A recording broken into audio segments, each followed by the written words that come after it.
Hello my dear friends and masters, welcome back to our channel oneness vegetarianism. నా పేరు స్వప్నేశ్వరి. ముందుగా మనందరి గురువు అయిన డాక్టర్ బ్రహ్మశ్రీ పితామహాపత్రి సారికి నా యొక్క అనంతకోటి ఆత్మ ప్రణామాలు. సత్యలోకవాసులకి, దివ్యలోకవాసులకి, మహాకారణ లోకవాసులకి, నక్షత్ర లోకవాసులకి, ఏంజల్స్కి, మహావతార్ బాబాజీకి, బుద్ధ భగవానుడికి, రామ్తా మాస్టర్కి, మాస్టర్ టీచర్, మహాగురువు ఆయన ఇమ్మోర్టల్ మాస్టర్ చిరంజీవి అయినటువంటి తండ్రికి మరొక్కసారి మనందరి తరపు నుంచి అనంతకోటి ఆత్మ ప్రణామాలు తెలియజేసుకుంటూ, ఈ వర్తమాన క్షణంలోని ఈశ్వ చైతన్యానికి, సమస్త గురుమండలికి నా యొక్క అనంతకోటి ఆత్మ ప్రణామాలు. నా స్వయానికి నా యొక్క అనంతకోటి ఆత్మ ప్రణామాలు. ఇప్పుడు మనందరి ముందుకి ఈ జ్ఞానాన్ని మనకు షేర్ చేయడానికి మరి మేడంకి సాదరంగా వెల్కమ్ చేద్దాం. Lakshmi madam, madam welcome. Madam welcome to our session. Madam over to you madam. Thank you madam. బ్రహ్మర్షి పితామహ పత్రి సార్కు, నాకు జ్ఞానాన్ని ప్రసాదించిన వంశీకిరణ్ మాస్టర్ గారికి, రామ్తా విజ్ఞానాన్ని నాకు పరిచయం చేసి నాకు జ్ఞానాన్ని ప్రసాదిస్తున్న వన్నెస్ వెజిటేరియనిజం స్వప్నేశ్వర్ మేడం గారికి శతకోటి ఆత్మ ప్రణామాలు, కృతజ్ఞతలు. రామ్తా మాస్టర్ కి ఇందులో జ్ఞానాన్ని తీసుకోవడానికి నేను సంసిద్ధమై ముందుకొస్తున్నా.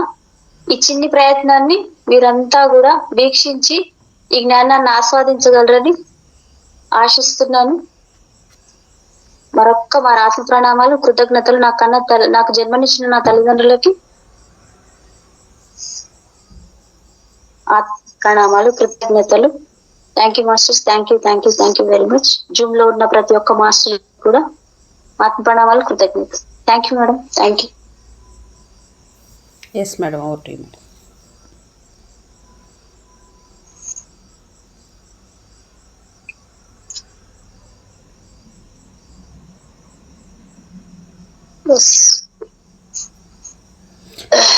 రామ్తా విజ్ఞానం, రామ్తా వైట్ బుక్, ఇందులో సెకండ్ చాప్టర్ చదువుకుంటున్నాం మనము.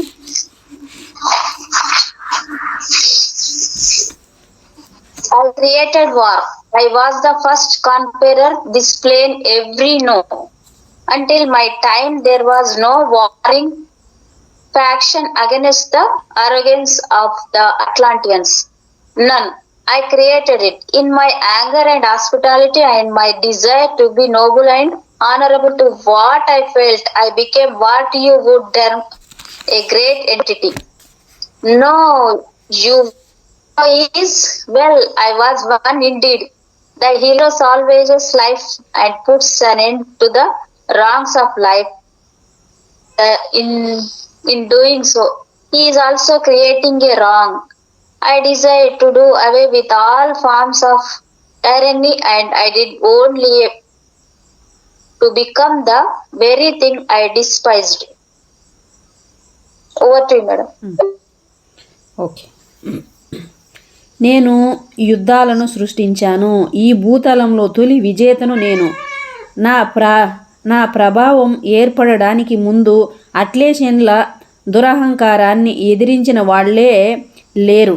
ఆ పోరాటాన్నే నేను ఇప్పుడు సృష్టించాను. నా కోపం వల్ల, ద్వేషం వల్ల, గౌరవ మర్యాదల్ని ఔన్నత్యాన్ని ఆశించడం వల్ల నేను ఓ గొప్ప వ్యక్తినే కాగలిగాను. కథానాయకుడు అంటే ఎవరో మీకు తెలుసు కదా. నేనే నిజంగా ఓ కథానాయకుడిని. జీవితాన్ని పరిరక్షించి చెడును నిర్దేశించేవాడే కథానాయకుడు. కానీ ఆ కార్యాచరణలో తాను కూడా ఓ తప్పే చేస్తున్నాడని ఆ కథానాయకుడు గ్రహించలేడు.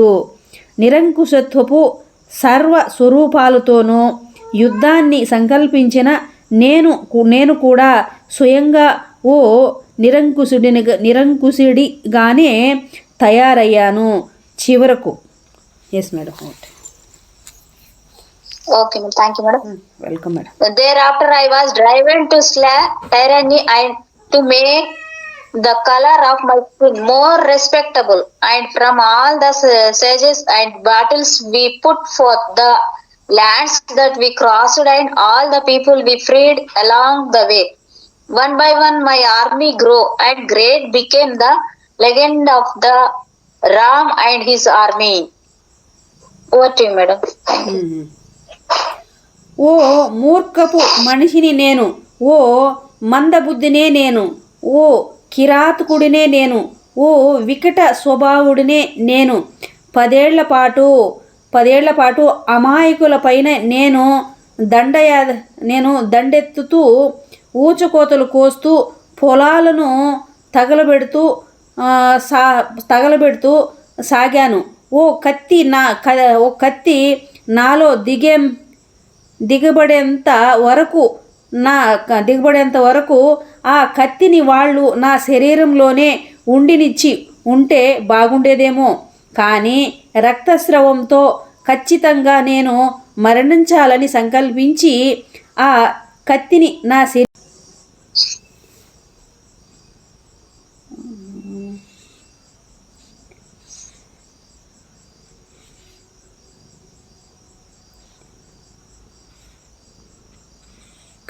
నా శరీరంలోంచి లాగేసి వెళ్ళారు.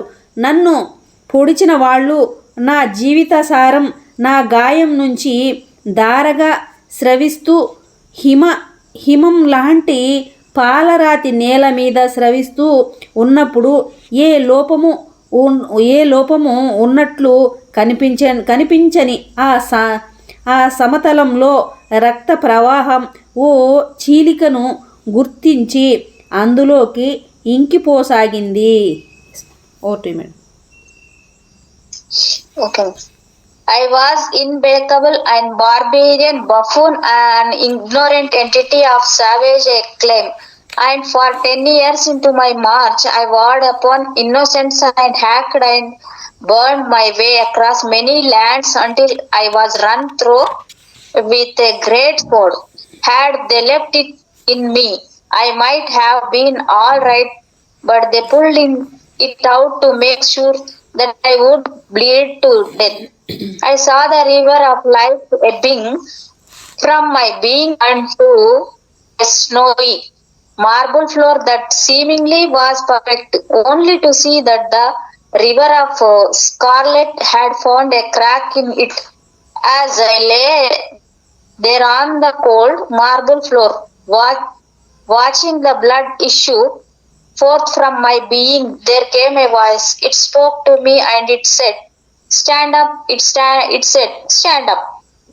I pulled up my head and put forth my palms.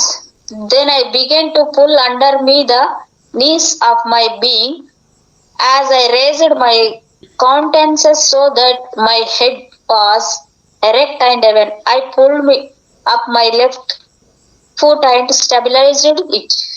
Then gathering all my strength, I put my hand upon my knee, my first into my wound, and I stood up. Over to you, madam. ఆ చల్లని పాలరాతి నేల మీద నేను కుప్పకూలి నా దేహం నుంచి ఉబికి వస్తున్న రుధిరాన్ని గమనిస్తూ ఉన్నా. ఆ సమయంలో ఓ మాట వినిపించింది. లే అని, లేచి నిలబడు అని. నెమ్మదిగా తల పైకెత్తి చేతుల్ని చాచి నేలపై ఆంచాను. బలవంతంగా శరీరాన్ని పైకి లేపి మోకాళ్లను ముందుకు సాగదీశాను. తల బాగా పైకి లేచాక నా ఎడమ కాలును నేల మీద గట్టిగా నిలదొక్కుకున్నాను. తరువాత నా శక్తినంతా కూడకట్టుకొని ఓ చేతిని మోకాలి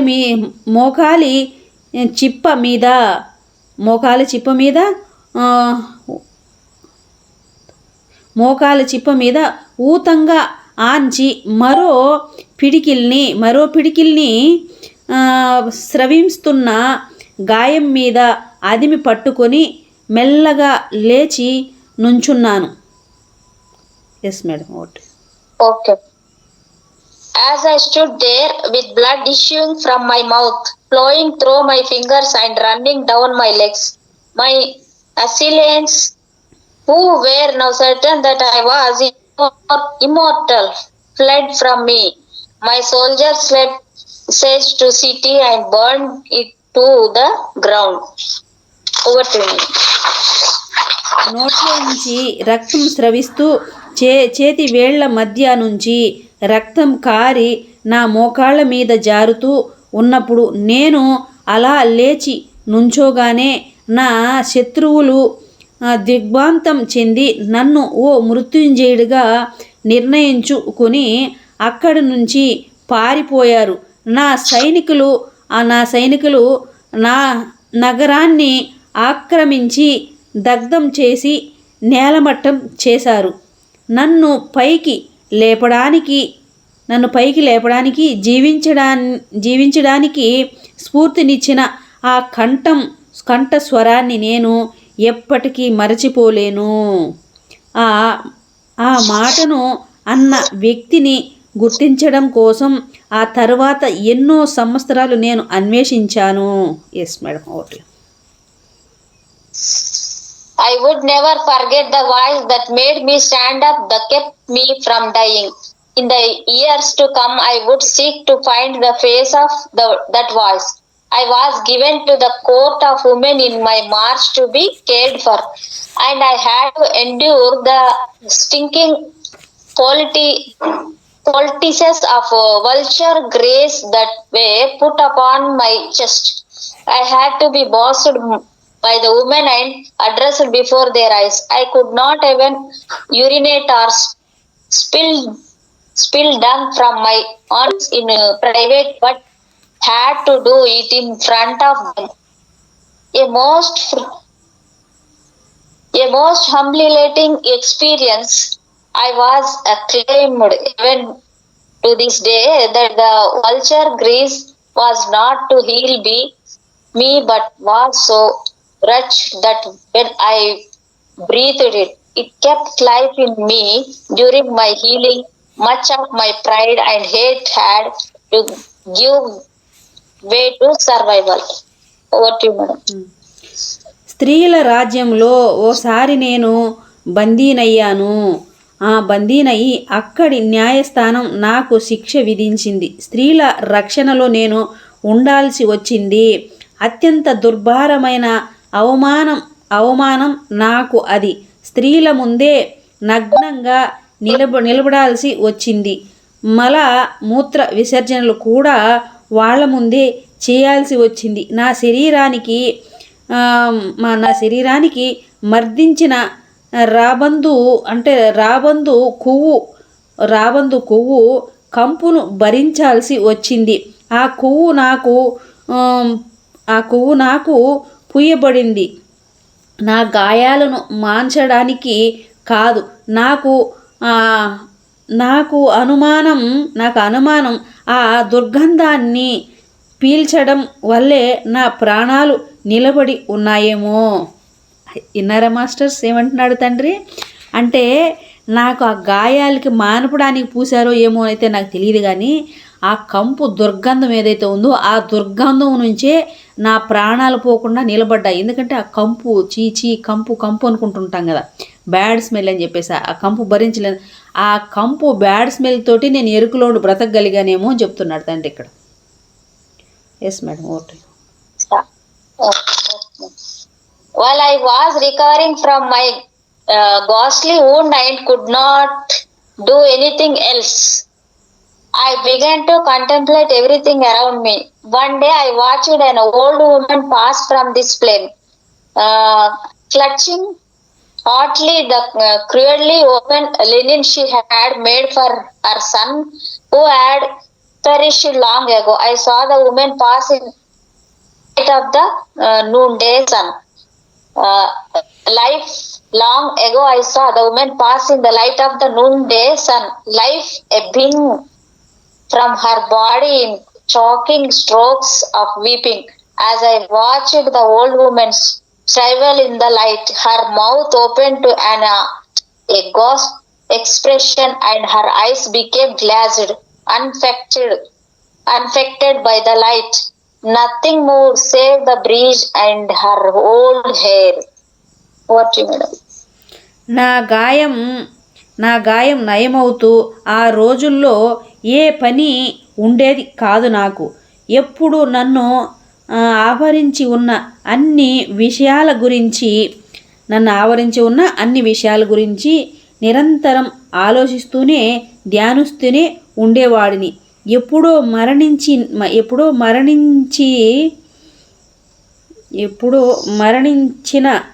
మరణించిన తన కొడుకు చొక్కాను హృదయానికి హత్తుకొని ప్రాణాలను వదిలిపెడుతూ ఉన్న ఓ వృద్ధురాల్ని ఓ రోజు గమనించాను.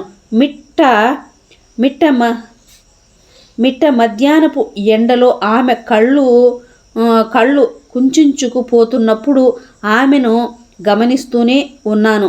ఉన్నట్టుండి ఆమె అలాగే బిగుసుకుపోయి మరణించింది. ఏ చలనము లేదక్కడ.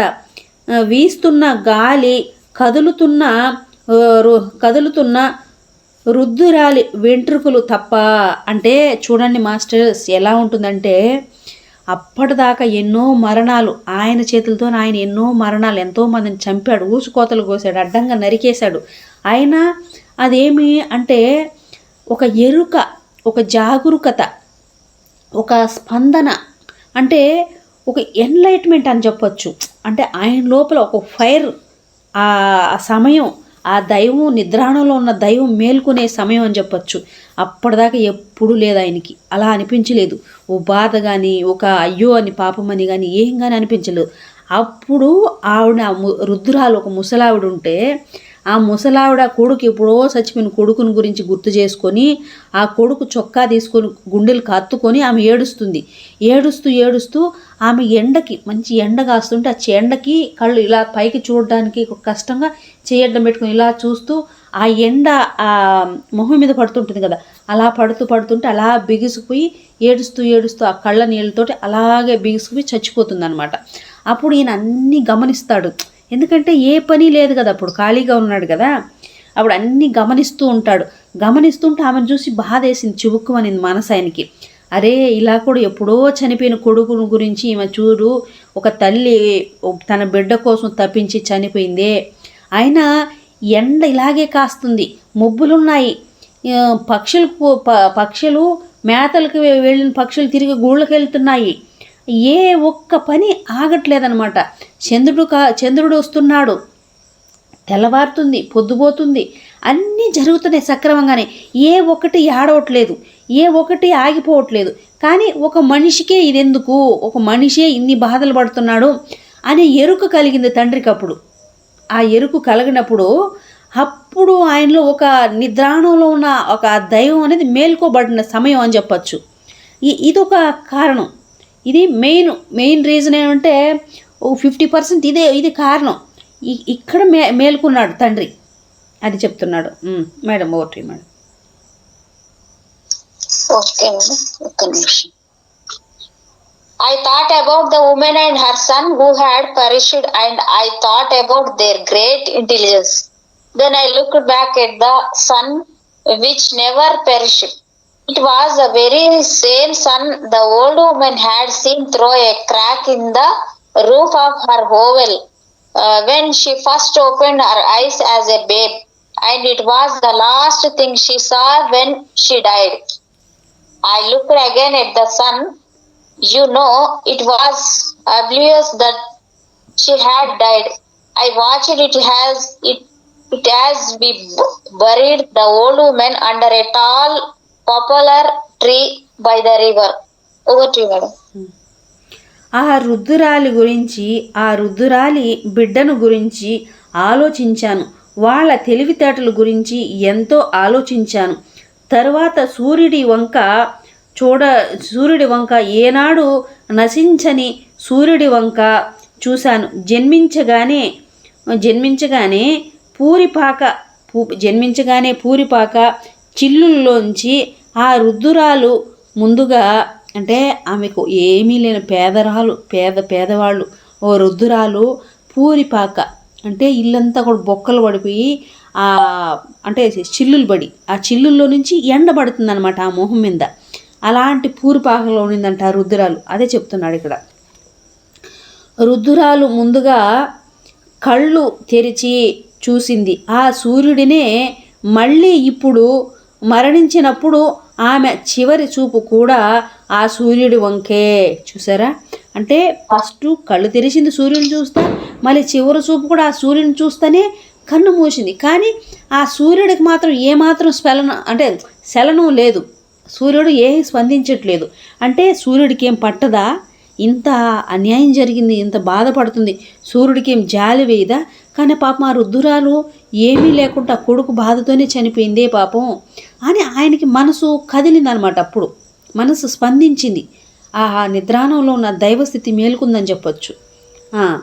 సూర్యుడిని మళ్ళీ చూశాను. ఆ వృద్ధురాలి మరణాన్ని నేను గమనిస్తున్నట్లే లేదు. ఆ వృద్ధురాలి శరీరాన్ని నది పక్కనున్న ఓ పెద్ద వృక్షం కింద పూడ్చిపెడుతున్నప్పుడు కూడా సూర్యుడినే నేను గమనిస్తున్నాను. చూడు, అంటే ఆయన ఏం గమనిస్తున్నాడు? ప్రతిదాన్ని. ఇది మాస్టర్స్ మనం చెప్పుకునేది, మనకు కావాల్సింది అంటే ప్రతి ఒక్క దాని పట్ల ఎరుక. ఆయన అదే ఎరుకుతో ఉన్నాడు. ఏంటి?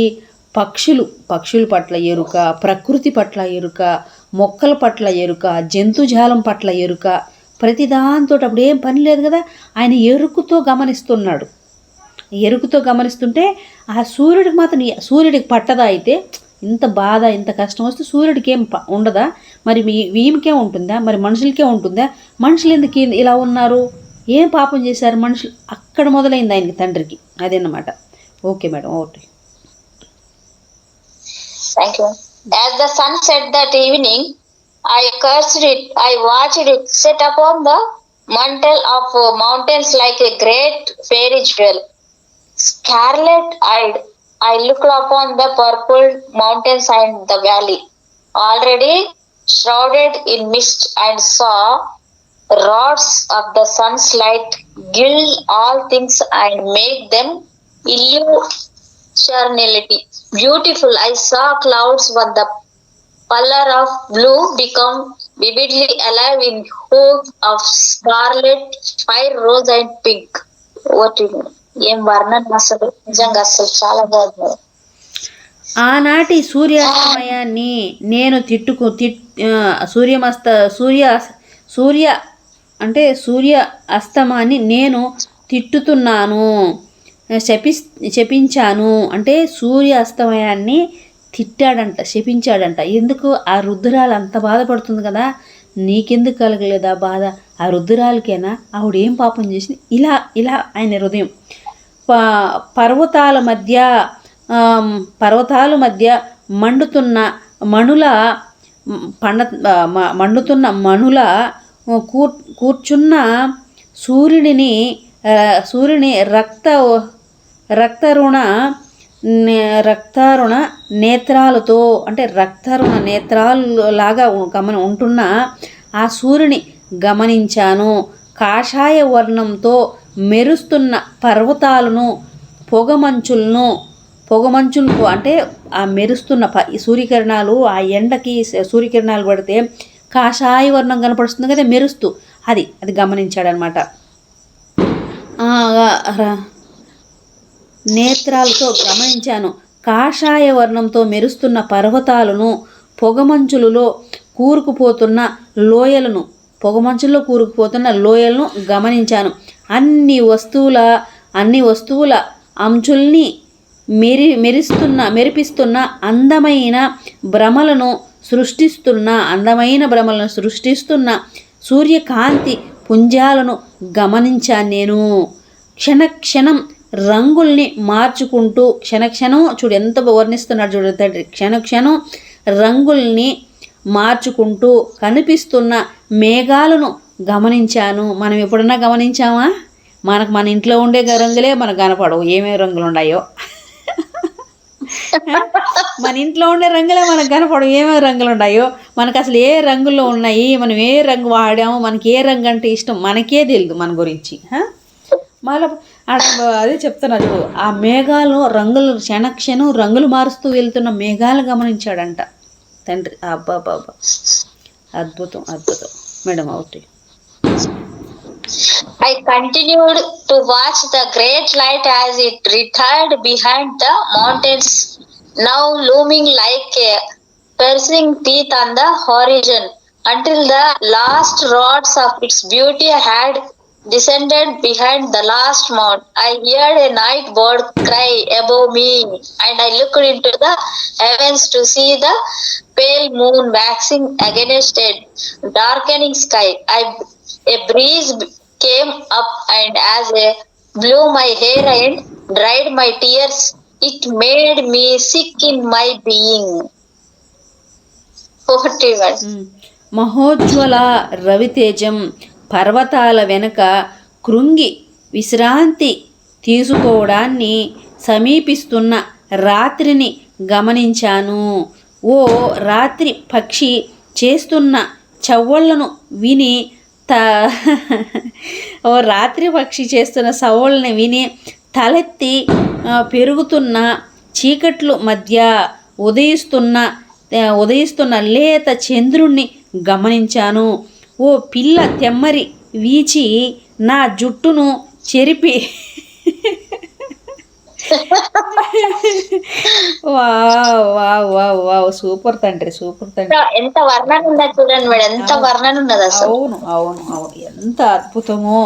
నా జుట్టు చెరిపి నా కళ్ళను గద్దించి వెళ్ళింది. అంటే నా జుట్టుని చెరిపి నా కళ్ళను నా జుట్టుని చెరిపి నా కన్నీళ్లను దిగజార్చి వెళ్ళింది. నా ఉనికిలో ఓ దుఃఖాన్ని రేపింది. అంటే ఆయన కోపం వచ్చిందనమాట. ఎందుకంటే ఒక రాజు విజేత అన్నీ ఉన్నాయి కదా ఆయనలో.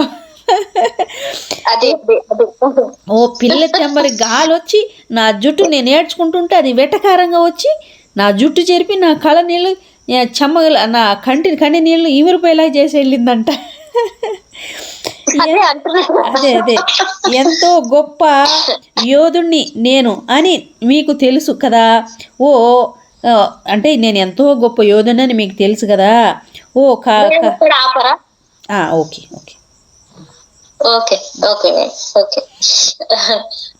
I was a great warrior. With a sword, I could clave a man in half in a moment. I had beheaded, hacked, and butchered. I had smelled blood and burned people. But why did I do all of that? The sunset in its magnificence anyway. The bird cried in the night anyway, and the moon came up in spite of it all. Continue, madam. ఎంతో గొప్ప యోధిని నేను అని మీకు తెలుసు కదా. ఓ కరవాలంతో ఒక మనిషిని అరక్షణంలో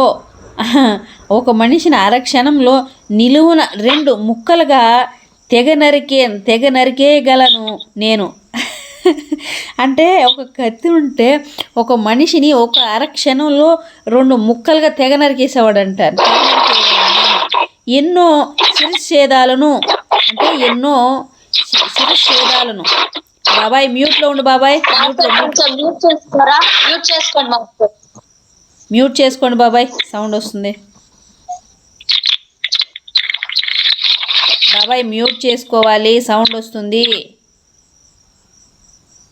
okay. ఎన్నో శిరఛేదాలను, ఊచకోతలను, చిత్రవదలను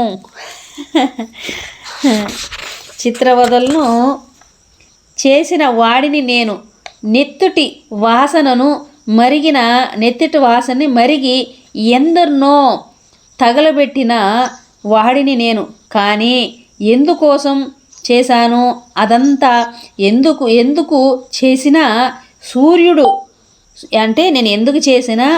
సూర్యుడు మామూలుగానే అస్తమిస్తున్నాడు. రాత్రి పక్షులు మామూలుగానే కూస్తున్నాయి. చంద్రోదయాలు యథాప్రకారంగానే సంభవిస్తున్నాయి. ఓకే మేడం, అక్కడ కాపండి. అంటే స్మెల్డ్ బర్డ్, అది I had smelled blood and burn people అంట. అసలు ఎంత బాబా అదే మనం అంటాం కదా, పాపము అంటే అయ్యో నేను పాపం చేశాను, నా పాపమేమో నేను గత జన్మలో చేసుకున్న పాపం ఇప్పుడు అనుభవిస్తున్నాను. మరి ఇప్పుడు ఆయన అదేగా చెప్తున్నాను, నేను ఇన్ని ఊసుకోతలు కోసాను, ఇంత రక్తఛేదాన్ని నేను అంతే. చూశాను, మరి నాకు లేదు కదా, నాకు లేదే పాపం, మీకు ఎట్టొచ్చింది పాపము? బంగారు తల్లి కుర్చీలో కూర్చుని, ఎండు కుర్చీలో కూర్చుని బంగారు తల్లి నీకెట్ట పాపం వచ్చింది అంటాడు. కరెక్టే అక్కడ. Yes. Okay madam. That is when I began to ponder of unknown God. The only thing I truly wanted was to understand that which seemed so awesome, so mysterious, and so very far away. And what was man? What was he? Why was he not greater than the sun? Why could not the old woman live? Why was man so the teeming multitude upon the plane? The creating force, the unifying force, the most vulnerable of all creation of man was so important as my people told me. Why was not he important enough that when he died, uh, the sun stood still to mourn his passing, or the moon turned purple, or the fall ceased to fly? Man was very unimportant. It seemed for all these things continued in spite of his peril. Over to you, madam. అప్పటి నుంచి అజ్ఞాత దైవాన్ని అన్వేషించడం ప్రారంభించాను. చూసారా, అప్పటిదాకా ఆయనకేం అంత అనిపించలేదనమాట. అప్పుడు అజ్ఞాత దైవం ఎవరు అంటే, మన వాళ్ళు అంటుంటారు కదా, మన పెద్దవాళ్ళ, మన కులదైవము, మన ఇంటి దేవత, మన ఊరి గ్రామ దేవత ఇట్లా అంటుంటారు. అట్లా వాళ్ళ పూర్వీకులందరూ మన దేవుడు ఎంతో గొప్ప దేవుడు, మన అజ్ఞాత దైవం మన దైవం అని చెప్పేవాళ్ళంట. మరి అప్పటి నుంచి ఆయనకు ఎరుక కలిగింది. ఏమని ఎరుక కలిగింది? అజ్ఞాత దైవం మాకు ఉంది కదా ఒక అజ్ఞాత దైవం. ఆ దైవం ఎవరు, ఎక్కడ ఉంటుంది, ఏం చేస్తుంటుంది, మరి ఇన్ని జరుగుతుంటే ఆ దైవం ఎందుకు చూస్తుంది? దైవం అయితే, దేవుడైతే ఇలాంటివి జరిగినప్పుడు చూడకూడదు కదా, నిలదీయాలి కదా, ఎదిరించాలి కదా అని చెప్పేసి ఆయనకు థాట్ వచ్చిందనమాట. అప్పుడు చూడు, అప్పటి నుంచి ఎంతో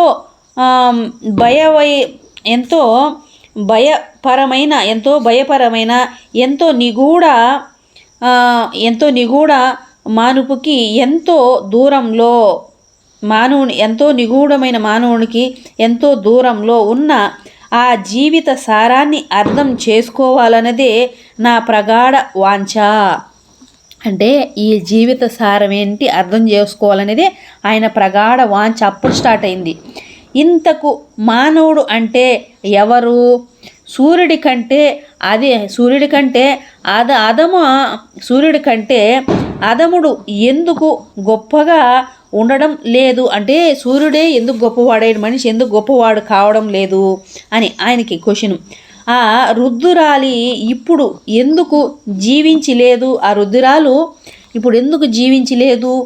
మానవుడు భూతలం మీద జీవరాశులన్నిటికంటే ఎక్కువ బాహుల్యంగానే ఉన్న, అత్యంత సృజనాత్మక జీవిగానే ఉన్న, మరణానికి అతి సులువైన ఎరగానే ఎందుకు కనిపించాడు? చూడండి, ఇది ముఖ్యమైన పాయింట్. అంటే ఈ భూమి మీద ఉన్న సకల జీవరాశుల కన్నా మానవుడు ఎంతో అధికుడు కదా, గొప్పవాడు కదా, ఎంతో తెలివైన వాడు కదా. మళ్ళీ మరణం అనే విషయంలో మాత్రం ఎందుకు అలా లేడు? మానవుడు ఎందుకు మరణించాలి? మరణానికి అతి సులువైన ఎరగా ఎందుకు మారిపోతున్నాడు? అంటే చావుకు ఒక ఎరలాగా ఎందుకు మారిపోతున్నాడు? ఎందుకు చచ్చిపోవాలి? అసలు చూడండి, ఎవరికైనా వస్తుందా మనకు ఆ థాట్? ఆయనకు వచ్చినప్పుడు ఎందుకు చచ్చిపోవాలి? అసలు మానవుడు ఎందుకు చచ్చిపోవాలి? మానవుడు గొప్పవాడు కదా అనే క్వశ్చన్ స్టార్ట్ అయింది ఆయనకి అక్కడ. మా వాళ్ళు బోధిస్తున్న విధంగా మానవుడు నిజంగానే ఓ మహిమాన్వితుడే అయి ఉంటే, అంటే మా వాళ్ళు చెప్పినట్టు మానవుడు ఒక మహిమాన్వితుడే అయి ఉంటే, అతని మరణానికి రోధిస్తూ సూర్యుడు ఎందుకు ఆగిపోవడం లేదు? విన్నారా ఏం చెప్తున్నాడో తండ్రి? ఎంత గొప్పగా చెప్తున్నాడు. క్వశ్చన్ మేడం, నిజంగానే అది అడుగుతున్నాడు. మనిషి కంటే ఆ, అనేది ఆయన సూత్రం పట్టిండు మేడం నిజంగా అసలు.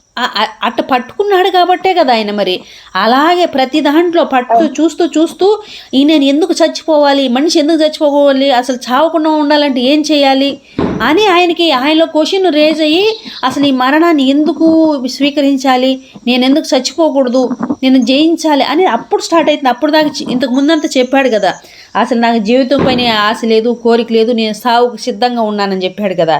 ఇక్కడ మొదలైంది ఆయనకి మళ్ళీ. చంద్రుడు ఎందుకు ఎరుపెక్కిపోవడం లేదు అంటే, చంద్రుడు ఎందుకు ఎరుపెక్కిపోవడం లేదు, పక్షులు ఎందుకు ఎగరడం ఆపివేయడం లేదు, మానవుడు ఏ ప్రాముఖ్యత ఉండని వాడుగానే కనిపిస్తున్నాడు, మానవుడికి ఎంత దుస్థితి కలుగుతున్నా ఏవి ఆగిపోవడం లేదు. చూడండి మనం ఎంత కొట్టుకోవాలి సప్పట్లు, చూడండి ఎంత సప్పట్లు కొట్టుకోవాలని, ఎంత చెప్పాలి, మనం ఎంత చెప్పినా ప్రతి వర్డ్ అసలు ఎంత బాగుందంటే నిజంగా చాలా అసలు చాలా బాగుంది మేడం. ఒక్కొక్క వర్డ్ ఇస్తున్నాడు కదా, క్వశ్చన్ మార్క్ పెట్టాడు ఇక్కడ చూడండి. ప్రేమ ప్రతి వర్డ్ కి క్వశ్చన్ మార్క్ పెట్టాడు. మళ్ళీ ఆయన మీద ఎందుకు ప్రేమ పొంగి పొరులుతుందంటే అందుకు పొంగి పొరులుతుంది. చూడండి తండ్రి ఎంత క్వశ్చన్ చేస్తున్నాడు, మనిషి ఎందుకు గొప్ప కాదు, మనిషి ఎందుకు తక్కువ, మనిషి దేంట్లో తక్కువ ఉన్నాడు, అది అందుకు ఆయన మీద ప్రేమ ఎందుకు పొంగి పొరులుతుందంటే అందుకు పొంగి పొరులుతుంది ప్రేమ. తండ్రి చూడు ఎలా చేశాడు. సత్యం ఏమిటో తెలుసుకోవాలన్నదే నా ఆకాంక్ష. ఎస్, సత్యం ఏంటో తెలుసుకోవాలన్నది ఆయనకు ఆకాంక్ష అప్పుడు మొదలైంది బలంగా, ఇంక వదిలేదే లేదు. అది all I wanted was to know. I did not have a teacher to teach me of the unknown God. Student, for I did not trust any man. I had seen and lost so much through the wickedness of man and his altered thinking. I had seen man despite man and think him to be soulless. I had seen innocence gutted and burned out of fear. I had seen children naked on slave blocks, examined by perverted souls who plucked from them the hairs of adolescence so they would still have the image of young children as they were raped. I had seen priests and prophets invent through their hatred for mankind, creatures of great torment and ugliness, so they could govern and enslave people through the rule of religious forms. Okay. ఎవరిని నేను విశ్వసించను కనుక అజ్ఞాత దైవాన్ని గురించి బోధించే ఏ గురువు నాకు లేడు. మానవ కౌరస్యాన్ని దుశ్చితాలను ఎంతో గమనించి ఎన్నో పోగొట్టుకున్న వాడిని నేను. మానవ ద్వేషికి ఓ ఆత్మ ఉండదేమోనని నాకు అనిపిస్తుంది. అంటే మానవుని ద్వేషించేవాడికి ఆత్మ ఉండదేమో నాకు అనిపిస్తుంది. ఎందరో అమాయకులు భయంతో బలై బూడిదై పోవడం నేను కళ్ళారా చూశాను. మానవాల్ని కోల్పోతున్న బలాబలాల్ని దౌర్జన్యాలను చేస్తున్న కామ పిశాచాలను నేను చూశాను. మానవాళి మీద ద్వేషంతో ప్రజల్ని పాలించి బానిసలుగా మార్చే మతాధికారులతో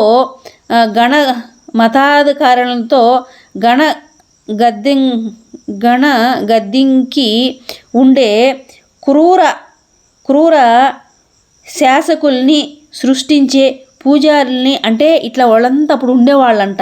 అంటే ఈ అహంకారులు, మానవాళ్ళపైన పెత్తనాలు చేసేవాళ్ళు, పూజారులు, ఇట్లా దురహంకారంతో ఒక బానిసలాగా చేసేవాళ్ళు ఉండేవాళ్ళంట. పూజారుల్ని ప్రవర్తలను అంటే ప్రవర్తకర్తలు ఉంటారు కదా వాళ్ళని చూశాను. తమ సంకుచిత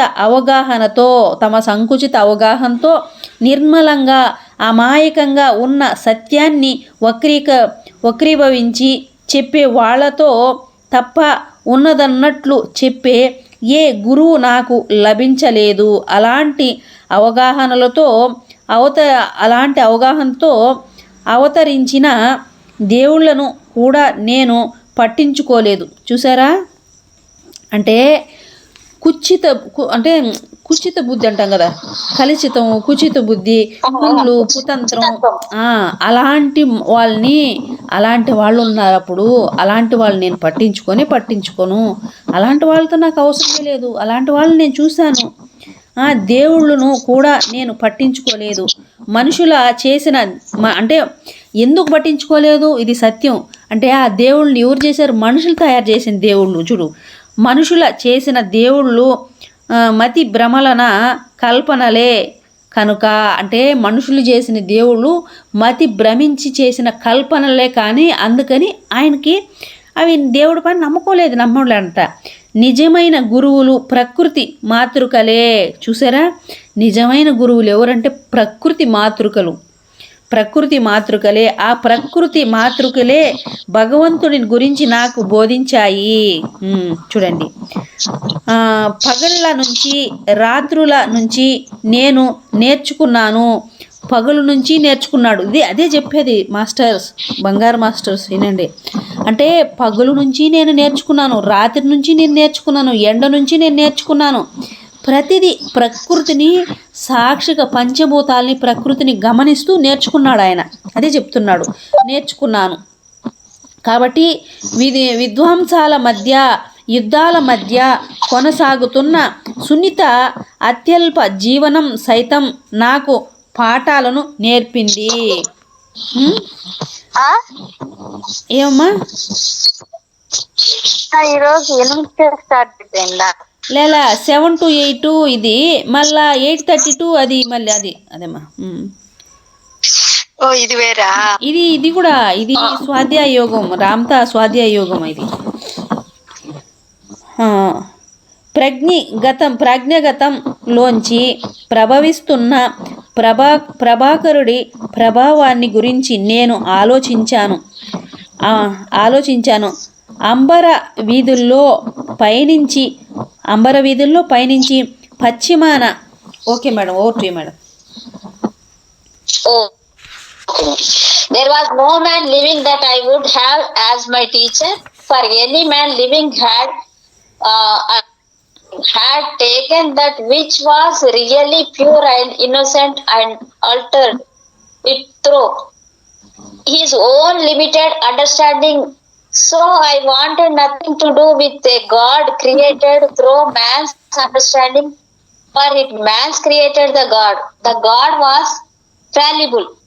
It was life's elements, the truest teachers of all that taught me of the unknown God. I learned from days, I learned from nights, I learned from tender, insignificant life that I abounded even in the face of destruction.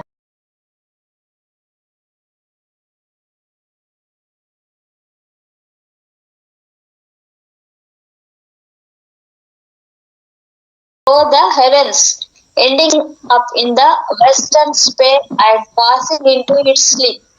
I learned that the sun through mute, subtly controlled life for all who were brave and gallant and warring with one another ceased their warring when the sun went down.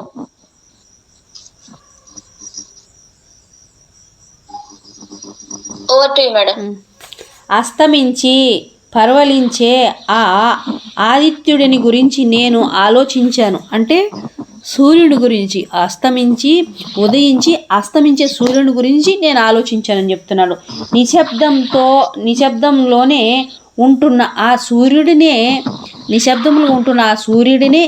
జీవితానంతా సూర్యుడిని జీవితానంతా నేర్పుతో నియంత్రించడాన్ని గ్రహించాను. అత్యంత దైన్య సాహసాలతో సామర్థ్యాన్ని సాగిస్తున్న యోధులు సైతం పొద్దుగుంకగానే యుద్ధాలను ఆపేసి ఉన్నారు కదా. ఆకాశంలో నర్తిస్తూ చీకట్లను వెన్నెలతో నిగూఢంగా అద్భుతంగా నింపే చంద్రుడి గమనించి చూశాను.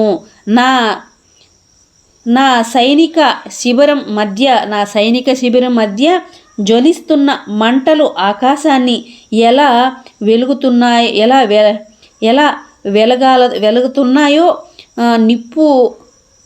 నింపుతున్నాయో గమనించాను. నీళ్లలోకి దూకుతున్న అడవి పక్షుల గూళ్ళలో సర్దుకుంటున్న పక్షుల కిలకిల రావాలను, పసివాళ్ల నవ్వులను చూడండి, ఎన్ని గమనించాడో చూడండి. పసివాళ్ళ నవ్వులను, ఆ పక్షుల్లో ఆ గూళ్ళలో చేసే ఆ పక్షులు చేసే గోలల్ని ఈలల్ని వింటున్నాను. ఆకాశంలోంచి ఊడిపడే తారల వెన్నెలలో పరవశించే చకోరాలను, అంటే చకోర పక్షులు ఉంటాయి కదా, చకోరాలను, రెల్లుగడ్డి మీద తుషార బిందువులను మెరుస్తూ లౌకిక అనుభూతినిచ్చే కొలను అంటే మనం ఏమంటాం, చెరువు అంటాం కదా, చెరువులు కొలనులు ఇవచ్చి అంటాం కదా, అది దర్శించాను. గాలి వీస్తున్న మరకత వర్ణం నుంచి వెండి రంగుకు పరివర్తితమయ్యే ఆలివ్ వృక్షాలు ఆకులను దర్శించాను. అంటే ఒక్కటి కాదు, ఇది అది అని కాదు, ప్రతి దాంట్లో జీవశక్తి ఉందంటాం కదా, మనం చైతన్యం అంటాం కదా సృష్టిలో. అదే మాదిరిగా అయినా ఈ సృష్టిలో ప్రతిదాన్ని ప్రకృతి నుంచి ప్రతిదాన్ని గమనించాడు ఆయన. ప్రతి దాంట్లో నుంచి జ్ఞానాన్ని తీసుకున్నాడు. Over to you madam. నేను కంటిన్యూ చేస్తాను. I watched the beauty of the moon in her pale light as she danced across the heavens, illuminating the darkness in mysterious and wonderful ways. I saw the fires from our encampment and how they lit up the evening sky. I listened to the white fowl landing on the water, birds rustling in their night nest, and children at their laughter. I observed falling stars, nightingales, the frost on the reeds, and the lake silvered with ice to create the illusion of another world. I saw the leaves of olive trees turn from emerald to silver as the wind blew through them. I observed women standing in the river as they gathered water in their wounds, their clothing tied up in knots to reveal their alabasters. I listened to the clatter of the women's gossip and the teasing in their laughter. I smelled the smoke from distant fires and the garlic and wine on the breath of my men. I was not until I observed and pondered life and its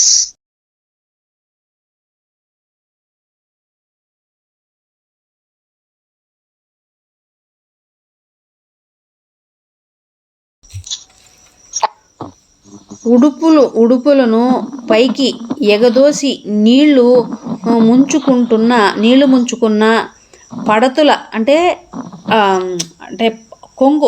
కొంగు జారిపోతున్న కొంగు అలా ఎగదీసుకుని నీళ్లు ముంచుకుంటున్న పడతలు పాలరాతి రంగు మోకాళ్ళ అందాలను వాళ్ళ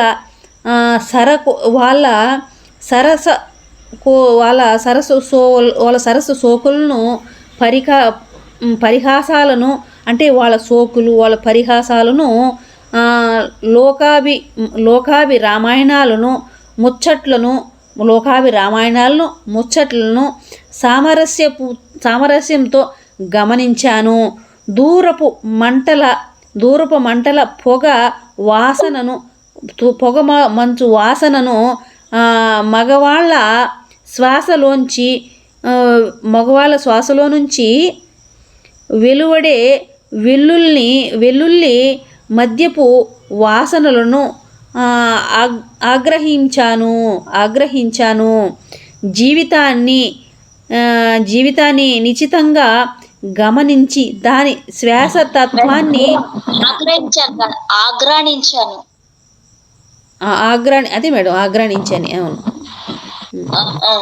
ఆగ్రానించని జీవితాన్ని నిశితంగా గమనించి దాన్ని శాశ్వతత్వాన్ని గుర్తించిన ఆలోచనల వల్లే నిజమైన అజ్ఞాత దైవం ఎవరన్న విషయం నాకు అర్థమయ్యింది. Okay madam.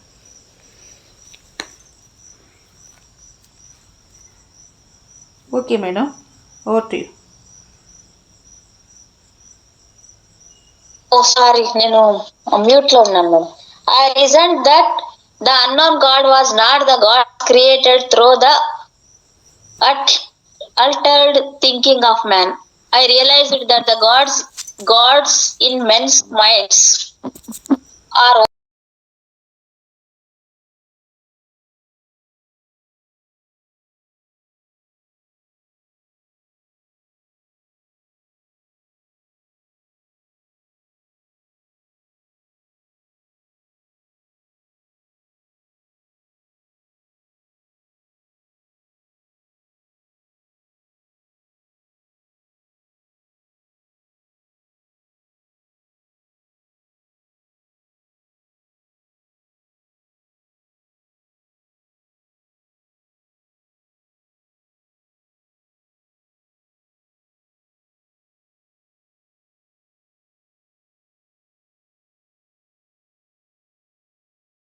మేడం ఉన్నారా?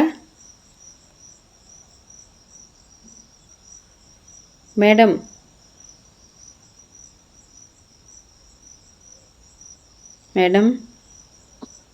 వాయిస్ వినపడట్లేదా మేడం? ఇంచేపు వినపడలేదు madam.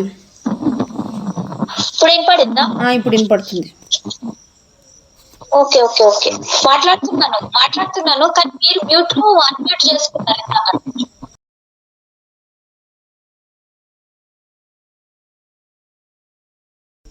Over to you madam. మీరు చెప్పలేదు మేడం నాకు. సరే, ఇప్పుడు నేను కంటిన్యూ చేయనా? మీరు కంటిన్యూ చేయాలి. ఇప్పుడు నేను ఇందాక చదివింది మీరు కంటిన్యూ చేయండి. ఓకే. అన్నోన్ గాడ్ అని చెప్పిండు కదా, అన్నోన్ గాడ్ నుంచి. ఓకే. మనుషుల సంకుచిత వక్ర దృక్పథాల కల్పనల దైవం ఉండదు అని మనుషుల గౌరవాలే స్వరూపం దాల్చి ఆ దైవం సృష్టించబడుతున్నాడు అని నాకు అర్థం అయింది. తన భ్రమలను తానే కల్పించుకొని తానే ఆడుకోవడానికి మానవుడికి అందుబాటులో ఉన్న అనంత ఆకాశమే దైవం అని మరోసారి ఓ కొత్త వసంతాల్ని తిరిగి జన్మించిన నిరంతరంగా కొనసాగే ఆ ఆకాశం ఇంకా నిలిచే ఉంటుంది అని కొత్త జీవితాన్ని అవతరణ ఆలంబనంగా ఉంటుంది అని నాకు అర్థమైంది. అనంత ప్రకృతి జీవశక్తిలోనే అగోచరుడైన భగవంతుడిని ఉనికి ఉందని నాకు అర్థమైంది. Over to madam. Madam, over to you madam.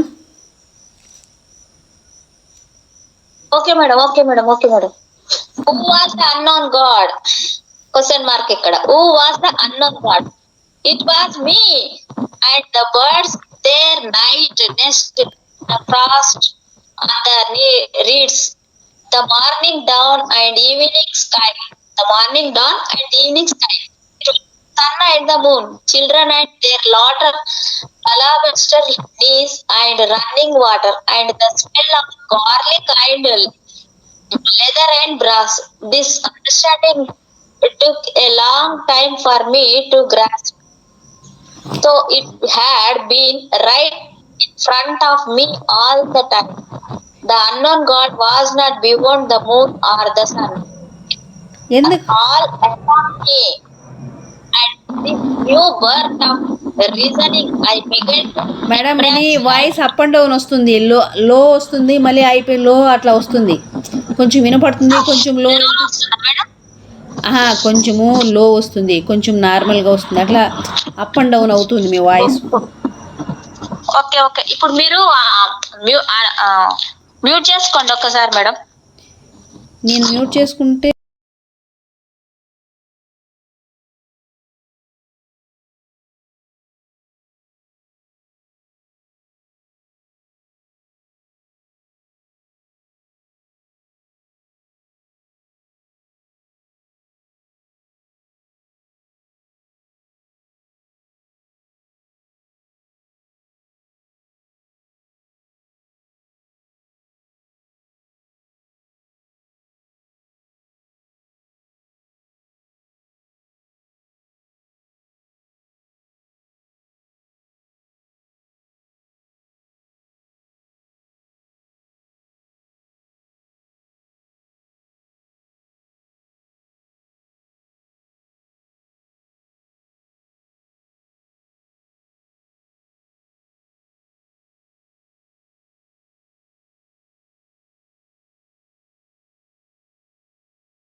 ఎవరు ఆ అజ్ఞాత దైవం?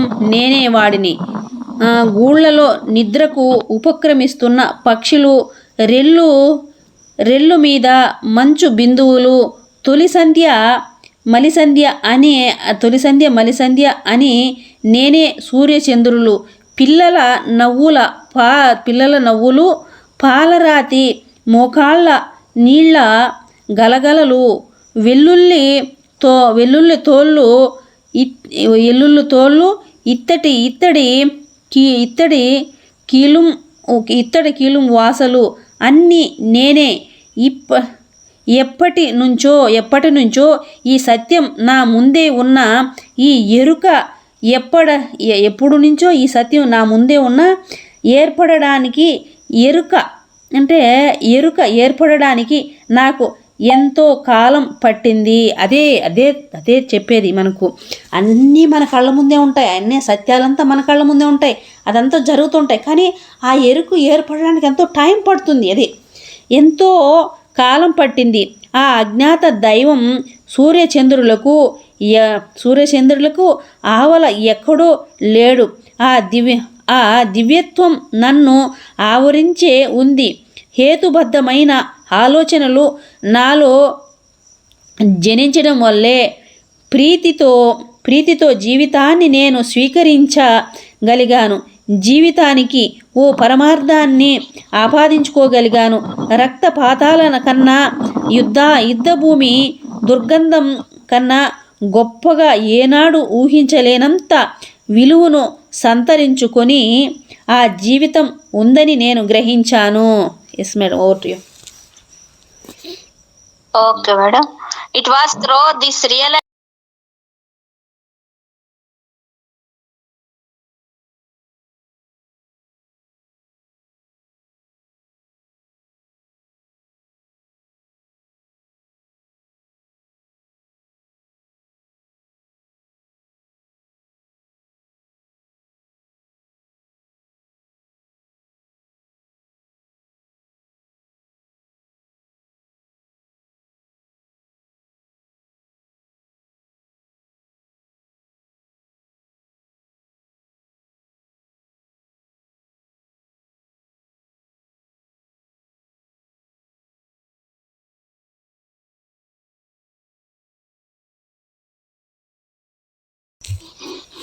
ఈ అవగాహన వల్లే కాలక్రమంలో మానవుడే యావత్ సృష్టిలోనూ సర్వోత్కృష్టుడు అని సూర్యుడు శాశ్వతుడుగా కొనసాగుతూ మానవుడు మృత్యువాత పడుతూ ఉండడానికి గల ఏకైక కారణం సూర్యుడు ఏనాడు ఏ మాత్రము మృత్యువును గురించి ఆలోచనైనా చేయకుండా ఉండిపోవడం అని నాకు అర్థమైంది. మనం అనుకుంటున్నామా మరి?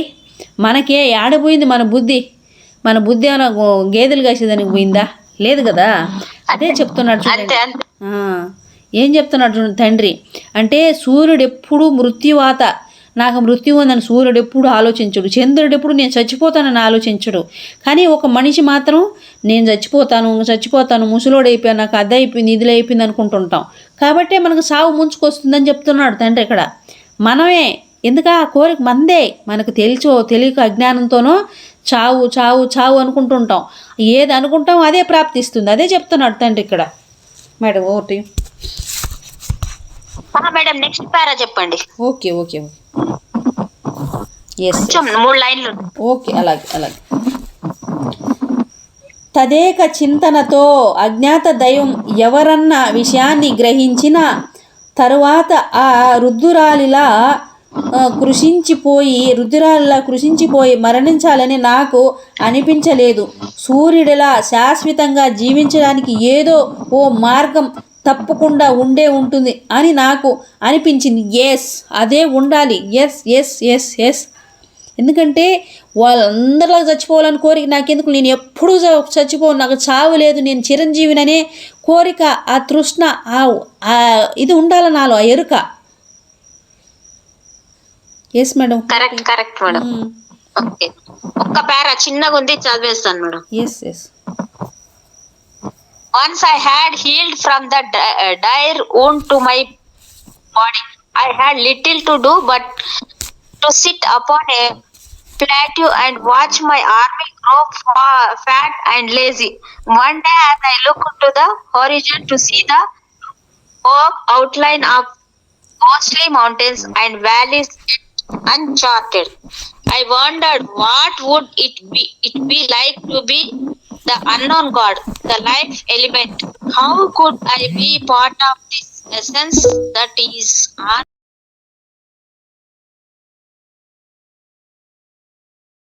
ఓకే నా శరీరాన్ని ఎప్పుడైనా తీవ్ర గాయం నుంచి స్వస్థత నాకు లభించిన తరువాత ఓ ఎత్తైన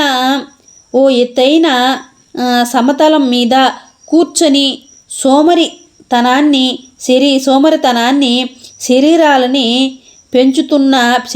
సోమరితనంగా శరీరాలు పెంచుతున్న నా సైనికులను గమనిస్తూ ఉండడం కన్నా మరో వ్యాపకం ఏది నాకు కలగడం లేదు. అంటే ఖాళీగా తిని కూర్చొని ఎవరేం చేస్తున్నారో, ఏ బాతా కనీలు కొడుతున్నారని చూడడం కన్నా అప్పుడు అంతకన్నా వేరే పని ఏం లేదు కదా. లేదు కాబట్టి నాకేం పని, నేనెవరు నేను తెలుసుకునే పని ఇప్పుడు నాకు వచ్చింది. నాకు ఆ సమయం ఇచ్చింది ప్రకృతి. పెంచుతున్న నా సైనికుల గమనిస్తూ ఉండడం కన్నా మరో వ్యాపకం ఏది నాకు కలగనే లేదు. దిగంతంలో కనిపిస్తున్న దెయ్యాల వంటి పర్వతాలను మానవ మాత్రుడు అడుగు పెట్టని నిగూఢ లోయల్ని, అంటే మానవ మాత్రుడు కూడా అడుగు పెట్టిన నిగూఢ లోయల్ని గమనిస్తున్న నాకు అజ్ఞాత దైవం